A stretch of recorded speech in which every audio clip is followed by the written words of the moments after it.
ওই যে Islamic studies এগুলো দেখে ফেলছি সব। আমার মূলত যেটা দরকার সেটা হচ্ছে যে মানে এটা একটা নতুন কোর্স হ্যাঁ বাংলাদেশ স্টাডিজ এর মধ্যে আসলে কি পড়াবো হ্যাঁ কোথা শুরু করবো কোথায় শেষ করবো। আহ,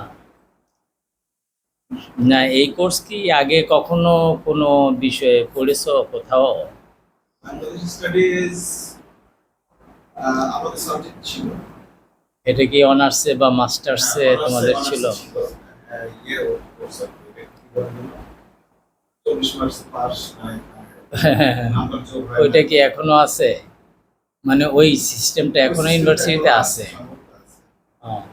কি কোর্সের উপর এটাকে সাবসিডিয়ারি নাকি অপশনাল? ফোর সাবজেক্ট, হ্যাঁ ফোর সাবজেক্ট বলে না ও, ওইটা ছিল। ওইভাবে ছিল আর কি। তো ওইটার নামও কি বাংলাদেশ এন্টারটেনমেন্ট বাংলাদেশ স্টাডিজ ছিল? তো যাই হোক থাকলেও ওইটা ওইভাবে হয়তো পড়ানো হয় নাই বা স্টাডি করা হয় নাই আর কি। ক্লাস হচ্ছে বিরক্ত একজন আসলে ওইটা ইয়ে করতে হবে অপশনাল কোর্স পাস করা পেপার কিছু নাই যদি পড়া স্বাভাবিক এটা। আরেকটা হলো যে অ্যাকচুয়ালি বাংলাদেশ স্টাডি যেটা সেটা তো অনেক ভাস্ট, অনেক বড় কোর্স, অতি ব্যাপক। আমরা সাধারণত মনে করি কি যে আমরা তো বাংলাদেশের নাগরিক, বাংলাদেশের ছেলে, বাংলাদেশের অধিবাসী, তা এটা তো একটা সহজ বিষয় এইভাবে মনে করি। হ্যাঁ হ্যাঁ আমরা ইজি হ্যাঁ ইজি নেই, কিন্তু আসলে ব্যাপারটা তো তা নয়। এটার সাথে জড়িত তো দুনিয়ার সব, মানে বাংলাদেশের মানুষ, বাংলাদেশের সমাজ, বাংলাদেশের রাষ্ট্র, যাবতীয় কিছু ইনভলভ। তাহলে যদি আমরা বাংলাদেশকে জানতে চাই তাহলে এই সবগুলো আসবে। আর যদি বাংলাদেশ স্টাডিজ দেই তাহলে তার মধ্যে এই সমস্ত কিছু অন্তর্ভুক্ত হয়ে পড়বে। তো সেইটাকে 100 মার্কে, 200 মার্কে বা 300 মার্কে কেমন এইভাবে পড়ে আসলে শেষ করা সম্ভব না। বাংলাদেশ স্টাডিজই একটা আলাদা মানে ডিপার্টমেন্টের মতো হইতে পারে। হ্যাঁ ডিপার্টমেন্ট এবং অনেক কোর্সের মধ্যে এটা অন্তর্ভুক্ত হইতে পারে। এবং আমি মনে করি যে সেটা হইলে কোথাও কোনো ইউনিভার্সিটি উদ্যোগ নিলে সেটা ভালো হইতো, তা না হইলে এটা খণ্ডিত হয়ে যায়, আবার হ্যাঁ অবহেলিত হয়ে যায়, আবার স্টাডিটাও হয় না, আবার আমরা কেউই বাংলাদেশকে ঠিক মতো জানতেও পারি না, এটার সমস্যা হয়ে যায়।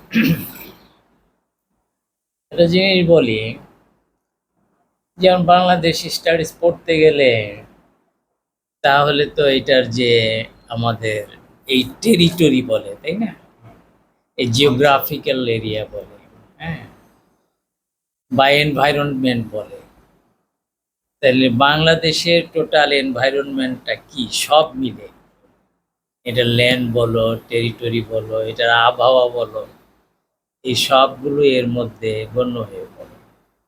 এটার পরিধি বলো, হ্যাঁ, এটার বর্ডার বলো, বা অ্যাডজেসেন্ট আর অন্য দেশগুলো আছে সেটা বলো, সেইগুলো এর মধ্যে মানে এই ডিমার্কেশনটা এটা জরুরিভাবে করতে হয়। তো দেখা যাবে যে আমরা হয়তো ওই যে ঠিক মতো ওইগুলো মানে উচ্চশিক্ষা নেওয়ার পরেও ছাত্ররা এগুলোর উপর কেয়ার ওইভাবে নাই। ফলে দেশের যে অবস্থা, যে লোকেশনটা, এটাও কিন্তু ঠিক মতো আমাদের জানা হয় না। এগুলো ব্যাপার আছে। না না এটা একটা দিক আর কি, হ্যাঁ অনলি এ পয়েন্ট এটা, কিন্তু এই ক্ষেত্রটা নিয়েও আলোচনায় খুব স্পষ্টভাবে আসতে হবে। কেমন তো এইটা যদি স্পষ্ট তুমি এনভায়রনমেন্টেও আসো, তাহলে তুমি যেমন এই ভূমিটা বাংলাদেশ, এটা তো এখন বাংলাদেশ যা দেখছো এটারও তো হিস্ট্রিক্যাল ব্যাকগ্রাউন্ড আছে। এটার পরিধি আগে কত ছিল, কোন কোন যুগে কত ছিল, তখন ব্যাপক ছিল হয়তোবা। আবার এই যে এখন আমরা এটাকে একটা পর্যায়ে এসে পূর্ববঙ্গ বলতো, আবার পশ্চিমবঙ্গ, ওই যেমন বঙ্গভঙ্গের মাধ্যমে যেটা আসাম সহ এটা সেটা হলো, কেমন পরে আবার রাজ হয়ে গেল। তাহলে লোকেশনটা, আগের লোকেশনটাও জানতে হবে, কখন কোন যুগে এটা কেমন ছিল, তাহলে এটা স্টাডিটা সহজ হয়ে যাবে। তাহলে কোথা থেকে শুরু হবে? হ্যাঁ, এটা তুমি ধরো ওই যে তুমি ইয়ের থেকেও ধরা যাবে এটা। হ্যাঁ, ওখান থেকে ধরা যাবে এইগুলো। বা যখন ইন্ডো পাক কন্টিনেন্ট ছিল সেই অবস্থায় এই বেঙ্গলের এরিয়াটা, বাংলা ভাষাভাষী এরিয়াটা কতটুকু ছিল সেইটাকে নিয়েও লোকে, কত সালে? সেটা ইয়ে থেকেও বলা যাবে। কত সাল বলতে এটা তুমি ওই 1204-5 তখন থেকেও তুমি বলতে পারো।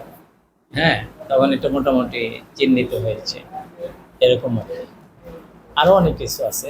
যাই হোক, তাহলে এটা একটা লোকেশনের বিষয় আছে, কিন্তু আবার তোমার এটার মধ্যে জনগণ, পিপল, ম্যান, হিউম্যান বিংস, এখানে যে এখানে মানুষগুলো কোত্থেকে আসলো, তাই এটার জন্য তো একটা অনুসন্ধান চালাইতে হয়। এই জন্যই আমি বলছি যে এই বাংলাদেশ স্টাডিজটাকে বড় করে এটা যদি ওইরকম স্টাডি করা যেত আরো ভালো হইতো আর কি। যেমন এখানকার এই মানুষগুলোকে নিয়েও অনেক ধরনের হিস্ট্রি আছে, কোত্থেকে আসলো। দ্বিজাতি বিশ্লেষণ? না, দ্বিজাতি বিশ্লেষণের চাইতে তুমি এমনি একটু বলে রাখি আর কি, এই আলোচনা তো এখানে করা যাবে না। সেটা হলো নূহ আলাইহিস সালাম। নূহ আলাইহিস সালামকে দ্বিতীয় আদম বলা হয়। হ্যাঁ, দ্বিতীয় আদম বলা হয়। এটা মুসলমানরাই বলে, আচ্ছা আচ্ছা। বা এটা না না, হ্যাঁ এটা আছে। এটা শুধু মুসলমানরা হ্যাঁ, নূহ আলাইহিস সালাম পর থেকে আরেকটা পর্বত ধরা হয়, আবার ঈসা আলাইহিস সালাম থেকে আরেকটা পর্বত। না, ঈসা ধরো না। ইব্রাহিম পর্যন্ত আরেকটা পর্বত। হ্যাঁ, না না না, ওই যে তুমি নূহ ইব্রাহিম একসাথে ধরবে। আচ্ছা, হ্যাঁ, তারা নিকটবর্তী। ওই যে আব্রাহামিক বলে যেটা। হ্যাঁ, বলে আব্রাহামিক, অসুবিধা নাই। নূহ আলাইহিস সালাম তিনি হচ্ছেন মানে দ্বিতীয় আদম, এই অর্থে যে তোমার এই ডেলি ইউজ বলে এটাকে, ইংরেজিতে ডেলি ইউজ বলে। কি বলে? ডেলি ইউজ, ইলিউস, মানে মহাপ্লাবন। মহাপ্লাবন। ও আচ্ছা, হ্যাঁ, এই ডেলি ইউজের মাধ্যমে যখন এই সব প্লাবনে ধ্বংস হয়ে গেল, আবার তার সাথে যারা সাথী ছিলেন, কেমন 40 বা 80 যা যাই বলো, তাদের, তার বংশধর সহ তার যে গুটি কতেক সাহাবা তারা ছিলেন না, তো তাদের থেকে পরবর্তী বংশ বিস্তার, জেনারেশন শুরু। আমরা সেই জেনারেশনের অংশ। তিনি আদমের সন্তান, নূহ আদমের সন্তান না, তিনি নবী রসুল না। আচ্ছা, তাহলে আমরা ওই যে রক্ত পচে গেছে, কোরআনে আছে, নূহ বলছেন যে এদের রক্ত বিনষ্ট হয়ে গেছে, আপনি এদের ধ্বংস করে দেন।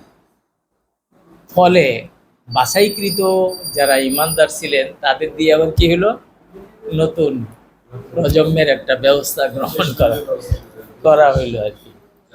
না, এটা এই জন্য বললাম, জাস্ট একটু বলতে যেয়ে বললাম আর কি। সেটা হলো এই নূহ আলাইহিস সালামের বংশধরদেরই বংশধর আমরা। তার এক নাতির নাম ছিল বং, বং, সিরাজুস সালিকিন। এই বইটা খুঁজতে যে বহুদিন আমি সময় দিছি। সিরাজুস সালিকিন, সালিকিন। তো ওখানে ওইটা নিয়ে আসছেন যে এই যে বঙ্গের ইতিহাস। তার মানে ইন শর্ট বলি, এটা বিভিন্ন বিভিন্ন জিনিস আছে। আমি তো আর এটা তোমার এটা নিয়ে বলতেছি না, জাস্ট ওই তোমাকে কি কি জিনিস আসবে ওটা বলতে যে উদাহরণস্বরূপ বললাম আর কি। তো তোমার বং, সেই বং স্যার থেকে তাহলে কি আমরা নূহ আলাইহিস সালামের সালটা কোন টাইপের হইতে পারে? মানে এটা হচ্ছে ইব্রাহিমেরও তো আছে। হ্যাঁ, খ্রিস্টপূর্ব? যদি সালটা তুমি আবার বলতে যাও, তাহলে ধরো এটা আবার 5.5, 6, 7, 7,500 বছর খ্রিস্টপূর্ব। ধরো, এরকম ধরতে পারো। হ্যাঁ, কারণ নূহ আলাইহিস ইসলাম কত বছর বেঁচে ছিল? 900।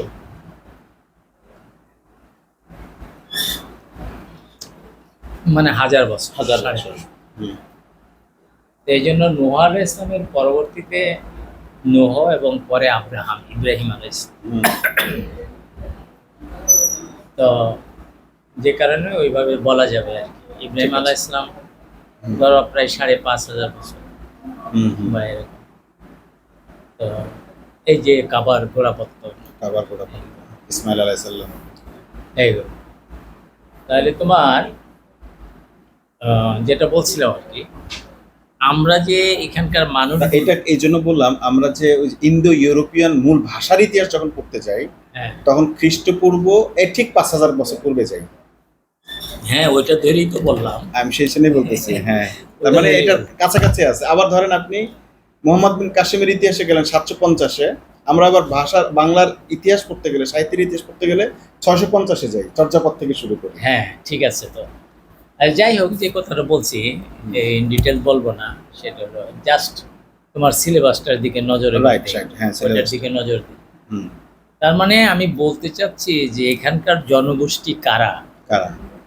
সেটাও চিহ্নিত যদি করা যায়, আচ্ছা, আচ্ছা। তাইলে আমাদের ছাত্র ছাত্রী এবং আমাদের পরিচিতি, আমাদের আইডেন্টিটিটা স্পষ্ট হবে। স্পষ্ট হবে।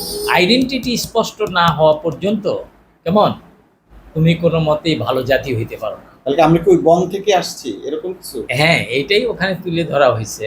আচ্ছা, কোথায় এটা কোথায় তুলে ধরা হয়েছে? ওই সিরাজুস সালিক। সালেকি অনেক অন্য ইতিহাস মনে পড়ে গেল, সব তো আর বলতে পারবো না এখন। আচ্ছা, আমি তো এটাই চাই, আপনার একটার সাথে আরেকটা মনে পড়ে যাবে। হ্যাঁ ওইটা কিন্তু থেকে আমি পাবো, আমি এরপরে নেটে সার্চ দিয়ে বাকিগুলো ডিটেল বের করবো। হ্যাঁ, না বের করতে পারবে, আমি বলে দিব। হ্যাঁ, আরেকটা হলো হিন্দুদের যে শাস্ত্র আছে না, হ্যাঁ, তাতে অন্য আমাদের এই অরিজিনটা দেখায়। হ্যাঁ, আমি ওইটাই বলছি যে হিন্দুদের থেকে তাদের অরিজিনটা হলো ভিন্ন, তারা ওটা বলে না যে নুহ থেকে আমরা আসছি, হুম, বরং ইহুদি খ্রিস্টানরা বলে নুহের কথা। মেয়ের কথা। হুম, কিন্তু যেহেতু তারা স্বীকৃত কিতাব তাওরাত ইনজিল, ওর হুম, মধ্যে হুম। তোমার এই ডিস্টরশন, হুম, বিকৃতি ঘটে গেলেও হুম, তার মধ্যে কিছু না কিছু তথ্য উপাত্ত রয়ে গেছে। আর কোরআন ক্ষেত্রে মুসাদ্দিকাল লিমা বাইনা ইয়াদাইহি ওয়া আনজালাল ফুরকান, ফুরকান। যে ওইগুলোর সত্যতাকারী হিসাবে এই যে কোরআন হচ্ছে কোরআনকেও সেই পার্থক্য, হ্যাঁ, দুইটার মধ্যে দেওয়া হয়েছে। দেওয়া হয়েছে। তাহলে যেটা বলছি যেটা হিন্দুদের হাতে নাই, হ্যাঁ, তো তারা অন্য হিন্দুদের কিন্তু ইতিহাসে একটা অং-বং আছে। হ্যাঁ বলি, তারা অন্য জিনিস বলে যে আমাদের যে অরিজিনটা, হুম, এই অরিজিনটা ভিন্ন জায়গা থেকে আসছে। কেমন? হুম, এক রাজা ছিলেন হিন্দুদের, দীর্ঘ হয়ে যাবে এই জন্য আমি সংক্ষেপ বলছি। বলেন। রাজা ছিলেন, তিনি ছিলেন এই কি বলে এটাকে, যার সন্তান হয় না, হুম, এমন রাজা। হুম, ফলে সে এক এই দীর্ঘতমা অন্ধ ছিল, হুম, তাকে নিয়োগ দেয় যে রানীর সাথে, সুদেষ্ণা তার নাম, সুদেষ্ণা। হ্যাঁ, তার সাথে মহাভারতে আছে এটা। হ্যাঁ, তাহলে আছে। হ্যাঁ, এই সুদেষ্ণার ঘরে 5 পুত্র হয়। হুম, পঞ্চপাণ্ডব। হ্যাঁ, এই পুত্রদের নাম অনুসারেই পরবর্তীতে তোমার বিভিন্ন দেশের নাম হয়। এটা হচ্ছে তাদের সূত্র। তাদের সূত্র। হ্যাঁ, তো তাহলে একটা জিনিস স্পষ্ট হয়ে গেল যে তাদের আবার অরিজিনটা কি হয়ে গেল, দে ফাদার বাই দীর্ঘতম। দীর্ঘতম। হুম। কেমন আর ওই সময় একটা নিয়োগ প্রথা ছিল যে হ্যাঁ। সন্তান না হলে আরেকজনকে নিয়োগ দেওয়া হয় জানি না এই প্রথা ছিল কিনা। এটা মহাভারত বলছে স্যার। মহাভারত বলছে, আচ্ছা হ্যাঁ। যাই হোক। তাহলে ওই দিক দিয়ে তারা ওইটাকে ইনক্লাইন্ড করতে চায় আমাদের যে আমরা জনগোষ্ঠী জারজ। সেটা আর কি। তা আমি আমার এক ক্লাসে এক হিন্দু মেয়ে ছিল, স্যার ওই 5 সন্তানের নাম তো মনে হয়। হ্যাঁ আছে, ওইগুলো এখন ওই যে আচ্ছা, দীর্ঘ হবে, আচ্ছা, আচ্ছা, ঠিক তুমি আছে। নিয়ে নিও তো তোর বঙ্গ অঙ্গ হ্যাঁ এইসব হ্যাঁ এইসব, হ্যাঁ এইগুলো। বঙ্গ রাইট। যাই হোক, তো আমি তাকে জিজ্ঞেস করলাম, বাবা এই তো এটা পড়াইতে হয়েছিল, তা আমরা কি নবীর বংশ হইলে ভালো নুহের? নাকি জারজ হইলে ভালো? না না না স্যার, আমরা নবীর বংশ হইলে বেশি ভালো।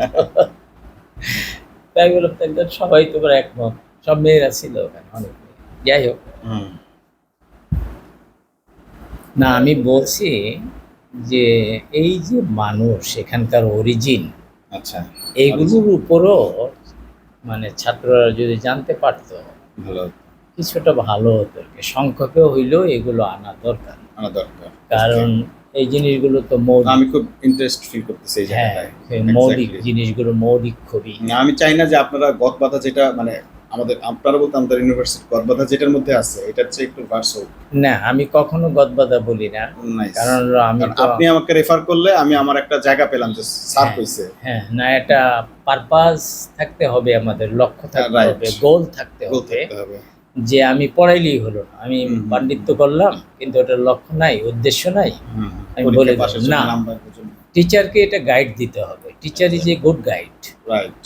তা তুমি যতক্ষণ পর্যন্ত গাইড না হবে তাহলে তো সে শিখবে না, হুম। তোমাকে যেন সে ফলো করতে পারে, তোমাকে মানে যেন আপনার মানতে এটা পারে। শুনে তো আমার নিজেরই জানার আগ্রহটা বেড়ে গেছে। হ্যাঁ আলহামদুলিল্লাহ, আরো তো জানতে পারবে। এটাই তো যদি সুযোগ হয় তাহলে বলবো মাঝে মধ্যে, আমি তো বলছি তোমাদের না, না, সেটাই, স্নেহের সেটাই। যখন সুযোগ হয় বলবো। আচ্ছা, কথা তারপরে বলবো। আমরা আসলাম সেই আচ্ছা অরিজিন থেকে এটা আসলাম। আমি এটা শেষ করে হ্যাঁ, দিই origin। যে আমরা তো এনভায়রনমেন্টে আছি হ্যাঁ, বাংলাদেশে। বাংলাদেশে এই যে জনগণ, এটা হলো ল্যান্ড আর এটা জনগণ, জনগণের কথা বলবো। ল্যান্ড আর জনগণ, রাইট। এই জনগণ প্রত্যেকে এখন আসে। বর্তমানে জনগোষ্ঠীটা এটাও প্রত্যেকে, হ্যাঁ। তোমাকে বলতে হবে যে আমরা যে স্বাধীন, জি। কেমন তুমি স্বাধীনও যদি বলো তোমাকে বলতে হবে যে আমরা এই 47 একবার স্বাধীন হয়েছি, বলতে হবে না? অফ কোর্স হ্যাঁ, আবার আমরা 71 স্বাধীন হয়েছি বলতে হবে। বলতে হবে। আবার তুমি এই যে নতুন জুলাই হইল হুম টাইরানি থেকে, হুম হুম হুম। কেমন যে স্বাধীন, এক নায়কতন্ত্র থেকে, এটা হ্যাঁ। তুমি বলবো না? হ্যাঁ। আচ্ছা, তো এই জিনিসগুলো কিন্তু সামনে তোমার ভূমিকাতেই, ধরো তুমি এই আমি যে এনভায়রনমেন্ট বললাম হুম, এই ভূমিকার মধ্যেই যদি সবগুলোকে তুমি মোটামুটি প্লেস দিয়ে দিতে পারো হুম, হুম, তাহলে কিন্তু ছাত্রছাত্রীদের জন্য একটা আউটলুক যেটাকে বলে হুম, হুম, তোমার একটা দৃষ্টিভঙ্গি, হুম, হুম, এটা কিন্তু গড়ে যাবে।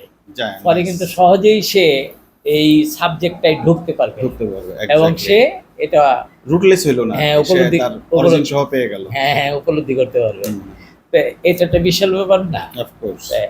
যাই হোক, তাহলে তুমি ধরো এই যে স্বাধীনতার বিষয়টি, আবার তুমি যদি বলো স্বাধীনতা একদিনই চলে আসলো, এই ল্যান্ডের হিস্ট্রিটা আমরা কোত্থেকে আসবো, মানে এই যে বেঙ্গল। না না, এই যে বেঙ্গল, স্বাধীনতাটা হ্যাঁ।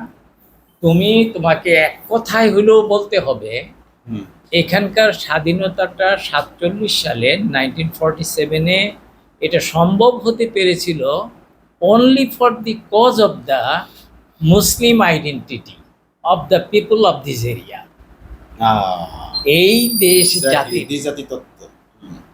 এখানকার আইডেন্টিটিটা জনগণের মেজরিটি ছিল মুসলমান, হুম, মেজরিটিকে ভর করে অন্য ব্যাখ্যা, হাজার ব্যাখ্যা আছে, সেটার জবাব আমি দিতে পারি, তুমি দিবা, সবাই দিতে পারে। পাকিস্তানের সাথে যুক্ত হলো কেন? হুম, হুম, এখন আমি তুমি বা এখনকার যারা বড় বড় বুদ্ধিজীবী আছেন, চিন্তাশীল ব্যক্তিত্ব আছেন, কেমন হুম, তাদের চাইতে তখনও কম ছিল না 47 না 40-তে যখন লাহোর প্রস্তাব লাহোর হয়, প্রস্তাব হয়। লাহোর রেজলিউশন হয়। কিন্তু কেন এই মানে এই যে পূর্ব বাংলা, কেমন এটাকে মুসলিম বেঙ্গল বলতেন আল্লামা হুম। ইকবাল, হুম, এই মুসলিম বেঙ্গল কেন এই পাকিস্তানের সাথে, যেটা উত্তর পশ্চিম এরিয়া ধরে সেটার সাথে যুক্ত হলো।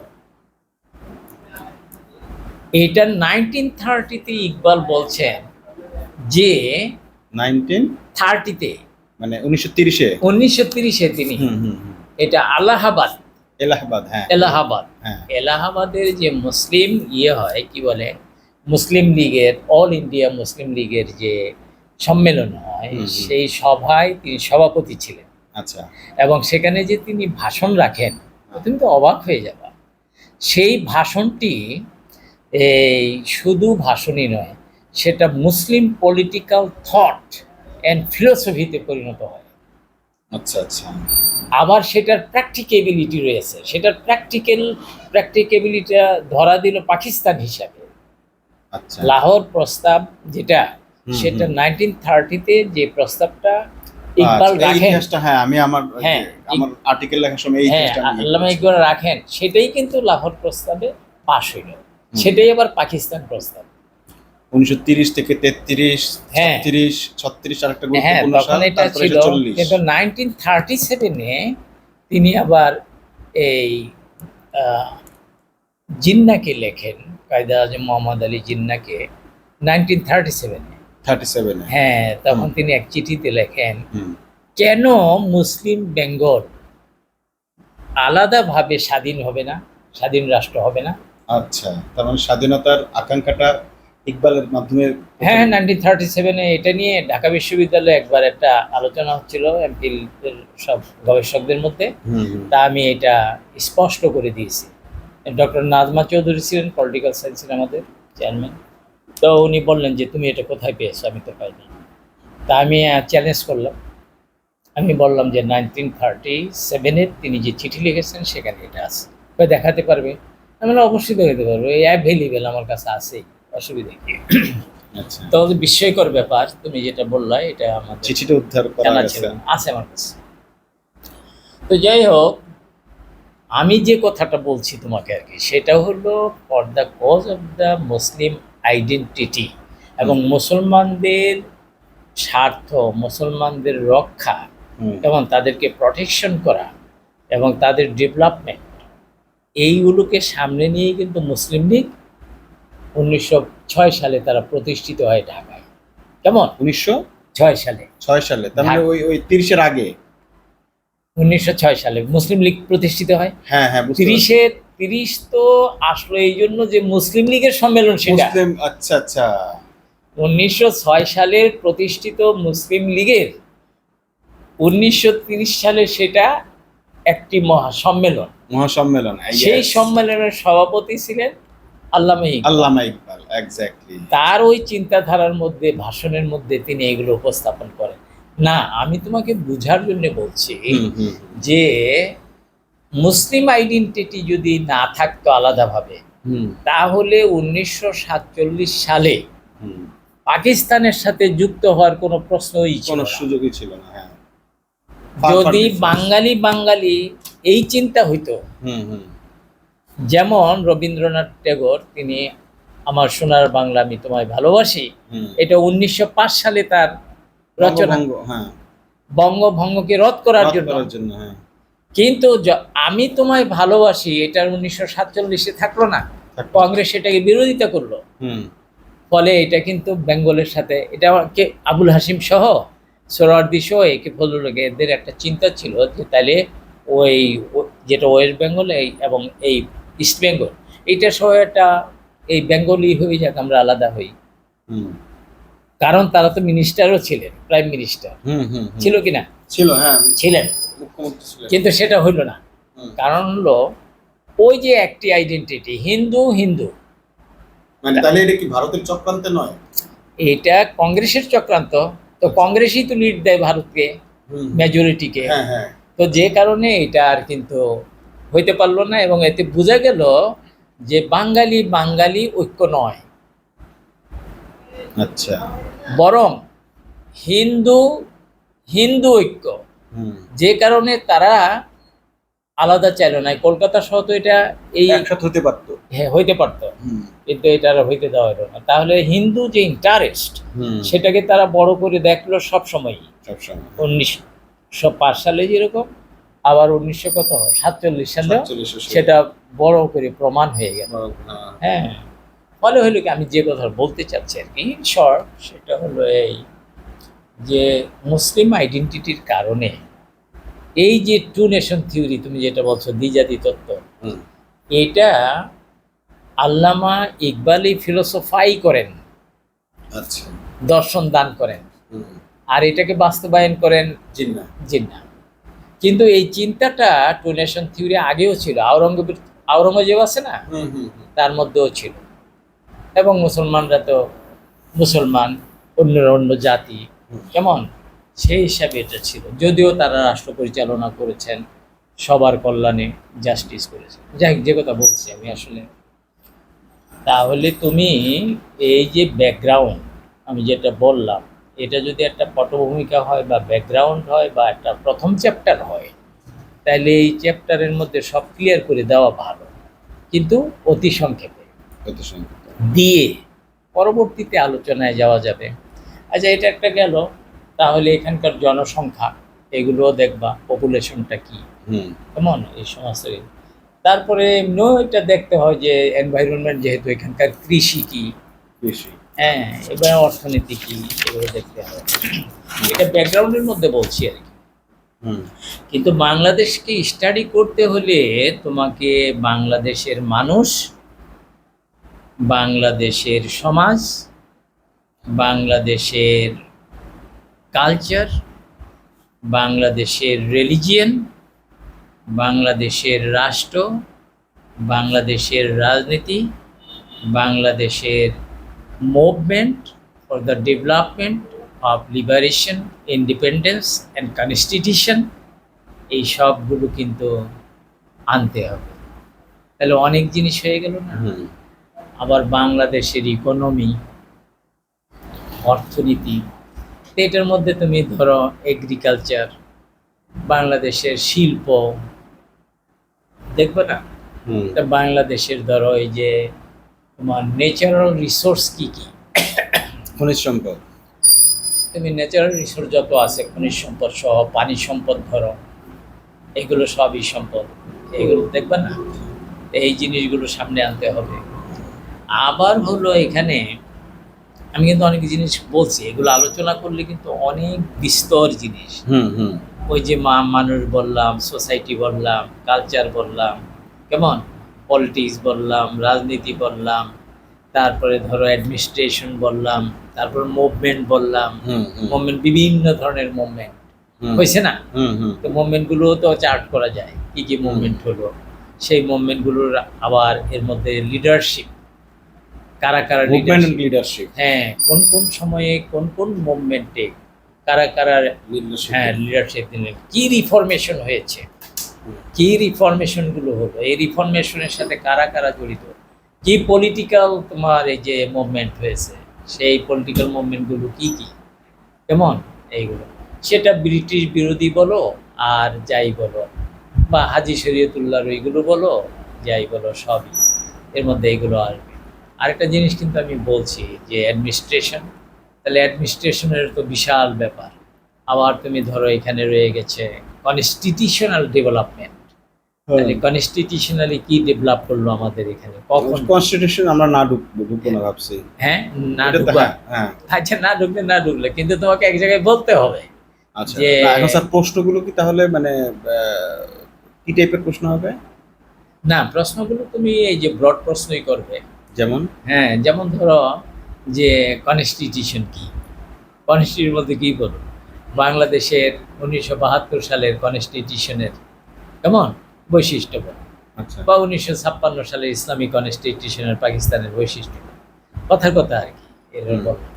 আর যদি এইভাবে আর কি প্রশ্নগুলো একটা দিয়ে, এগুলো যেন ব্রডলি তাদের কনসেপ্টটা তারা যেন দিতে পারে। আমাদের মেইন, আমরা ছোট ছোট প্রশ্ন না দিয়ে মানে তো ব্রডলি তাদের কনসেপ্টটা যাব, হুম। যে কনসেপ্টটা আসছে কিনা, কারণ আমাদের কনসেপ্ট না হলে হচ্ছে না, আচ্ছা না। কেমন।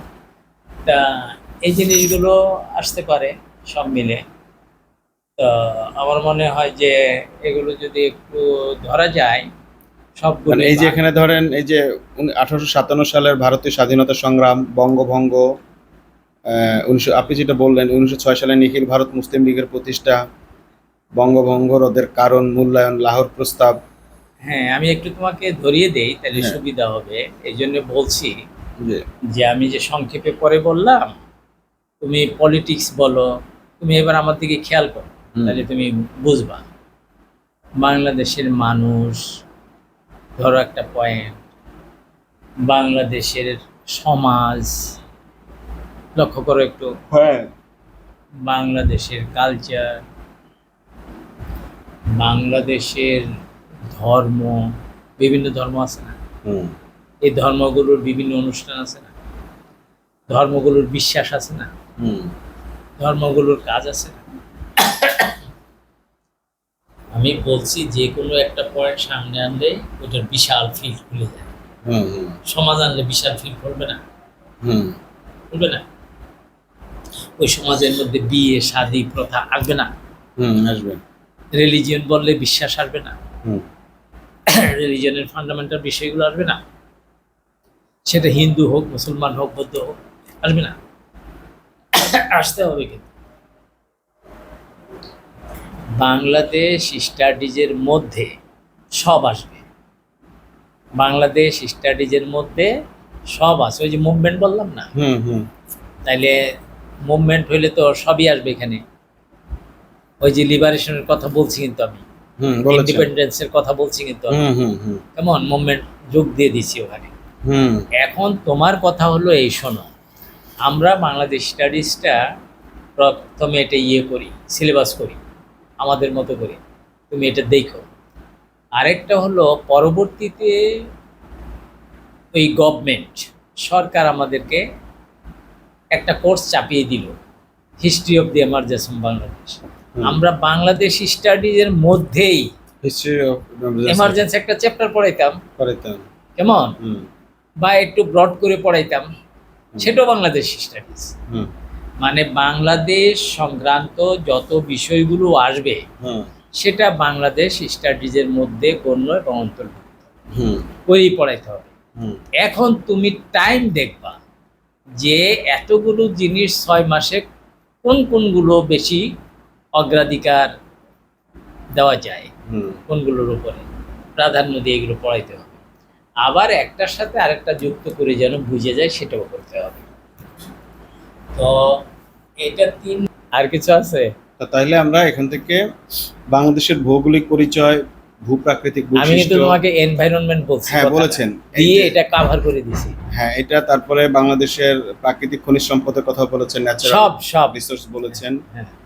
আচ্ছা, গেল এটা। তারপরে হচ্ছে আহ, বিভিন্ন আন্দোলন মুভমেন্টের কথা বলেছেন, হ্যাঁ, তার হ্যাঁ, মধ্যে সব মুভমেন্ট, ভারতীয় স্বাধীনতা সংগ্রাম মানে সব এটা পার্ট। everything আসলো, 47 আসলো। আচ্ছা, তারপরে মুক্তিযুদ্ধ এটার মধ্যে ঢুকে গেল। এরপরে হচ্ছে না, তুমি একটা জিনিস একটু খেয়াল করো মামুন, হ্যাঁ ওইটা আবার বাদ দিলে অসুবিধা। সেটা হলো এই পাক ভারত উপমহাদেশে মুসলমানদের শাসন, আর পরবর্তীতে এখানে ব্রিটিশ বেনিয়াদের শাসন। হুম। এই শাসনের ফলে হুম। ভারতের যে রাজনৈতিক প্রশাসন বিচার সমস্ত কিছু চেঞ্জ হয়ে গেল হুম। হুম। যখন ব্রিটিশরা আসে। হুম। কারণ তারা এটা কলোনি স্থাপন করেছে। হ্যাঁ, উপনিবেশ বানায় ফেলছে। সেই কলোনি বানানোর ফলে এই বাংলাদেশের, এই বিশেষ করে পূর্ববঙ্গ ধরো বা বেঙ্গল ধরো, হুম। বিশেষ করে মুসলমানদের কি অবস্থা, করুণ অবস্থা হয়েছিল, এটার উপরে একজন একটা গবেষণা করেছেন। কেমন? W Hunter. হুম। কে করেছেন? ডব্লিউ হান্টার, হ্যাঁ। নাম শুনেছি। 100 বছর অতিবাহিত হওয়ার পর, ব্রিটিশ শাসন 100 বছর অতিবাহনের পর, হুম।